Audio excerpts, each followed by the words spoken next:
എനിക്ക് പോകാൻ മുമ്പ് ഇങ്ങനെ ഞാമാന്നും പറഞ്ഞ് ചോദിണ്ട നല്ല രസമല്ലേ? വിഷമ എന്ത് തിന്നാൻ ഞാമാന്ന് തിന്നാൻ ഇത് ഞാമാന്നൊക്കെ പറഞ്ഞു എന്തെടുക്കാന്ന് പറഞ്ഞു. Yeah, that's my കുഞ്ഞു. ഹാപ്പി കുഞ്ഞിനെ കണ്ടിട്ടുണ്ടോ നിങ്ങൾ?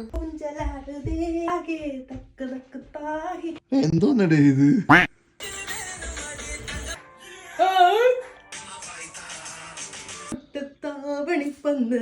ഇതാണ് കുഞ്ഞുവിന്റെ ഇഷ്ട വിനോദം. ചോദിക്കാൻ ചെന്നാ എനിക്ക് ദേഷ്യം വരും. മിണ്ടാണ്ടിരിക്കാം. ഞാനൊരു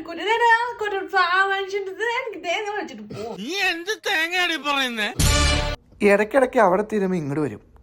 മുടുക്കനാക്കി തരാം. നിന്റെ നെറ്റിയിൽ വെച്ചാൽ കൂടുതലും കുരുക്കൾ തന്നെ. ഈ ഇരുന്ന് തിന്നുന്ന സാധനത്തിന് വിശന്ന പഴംപൊരി മതിയാ. ഫുഡിനെ പ്രേമിക്കുന്നവൾ. എനിക്ക് കിട്ടാനുള്ളതൊക്കെ ഞാൻ ചൊറിഞ്ഞൊറിഞ്ഞ് ഇങ്ങ് വാങ്ങിച്ചിട്ട് പോരും. ഇത്രയൊക്കെ ഉള്ളൂ. എന്റെ കുഞ്ഞു പാവാ.